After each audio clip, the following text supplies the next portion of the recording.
the like to dislike technique is what we call a submodality technique. So it changes the coding at the unconscious level.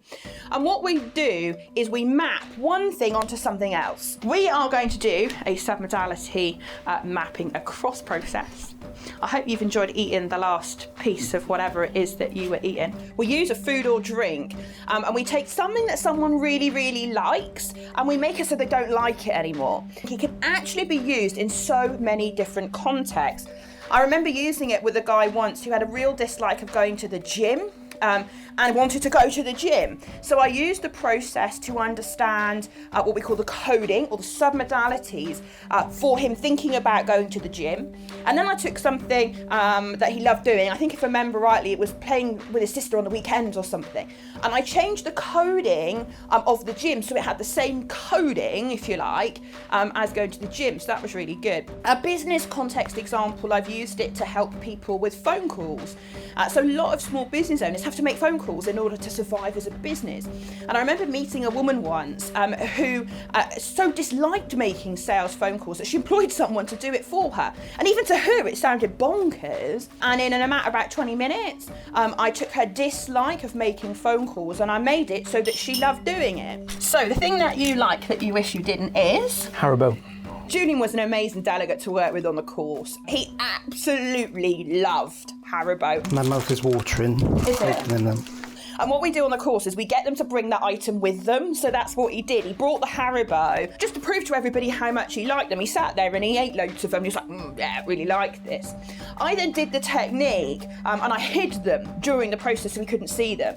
And the thing you find really revolting is? Watery, bilious, dog vomit. So Laura successfully managed to change a like from the Haribo sweets into a dislike through association with liquefied dog vomit. When you think of watery, bilious, frothy dog vomit, do you have a picture? Yeah. Good, put your hand where the picture is.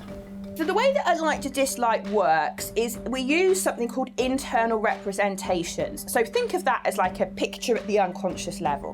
When you think of Haribo, do you have a picture? Yes. Good, black and white or colour? Colour. Near or far? Near. Bright or dim? Bright. Good, put your hand where the location of the picture is. Okay, good. And that will have a series of visual, auditory and kinesthetic submodalities, okay, we call them, but think of it as coding. And what we're going to do is we're going to take that individual coding for one, take the coding for the other, then I'm going to compare the two, and then what I'm going to do is I'm going to change the coding of the thing that they currently like so it reads exactly the same as the thing that they don't like. And then afterwards what we do, when we've done that, we seal it in and then we test it. Are there any feelings that are important? Give me a name for the feelings. Satisfaction. Okay, what's the location of the feeling? Stomach. Size? Huge. Clear the screen, open the eyes. Aren't you glad we go quick? So I've literally gone all the way down through both sets and literally for the whole list I've just marked off anything that's different. I'm now going to do is I'm going to set about making the like so that it's like the dislike. Make the size of the picture huge. Make it so that you can see yourself in the picture. Make it so it's panoramic. And when I click my fingers, you will seal that picture in. And now you can clear the screen and open your eyes. Oh.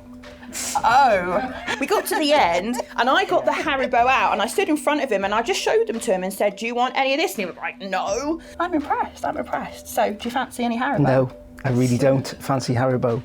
No? No. I didn't know whether it would actually work or not, but it worked very successfully. I now feel very nauseous. Don't think I ever want to see a Haribo again in my life. Seriously, that now feels like that's all melted into a congealed mass and I'm picking it up with kitchen roll and yeah, no. I don't wish to torment you, but... So I actually then started eating the Haribo in front of him, just to prove to everybody that he really didn't want to do it. And I couldn't take the Haribo anywhere near him. Oh no, you need a dog sick. And he was quite repulsed by watching me eat it, so it was really cool. Don't fancy Haribo then? No.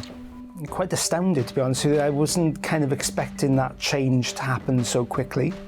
So that was a bit of a revelation. Isn't change easy? That is like you're eating my dog's vomit in a Haribo format. A really good tool to use, I think, in the future as well. We've turned that completely on the head where you can see there is no way Julian is going to be putting Haribo anywhere near that mouth anytime soon. We have fun on the course and it's brilliant and it's instantaneous because you can see people reacting to the food or drink because they don't want it. But actually, you can use it to help someone change their thinking super fast in any context, business, life, career, you name it, health and fitness. You can use it for all of those things. But when I went up and down the food aisle, particularly looking at the chocolate, I just wasn't drawn to it. You were like, take the Haribos away. It's still there. I did the toast this morning, but just the grin across my face, I could hear a reversing bin lorry. It was just buttering toast. Like. Brilliant. So that every time I'm buttering bread now, it would just be beep, beep, beep. I didn't really notice them at all. There was no, because sometimes I hesitate by them.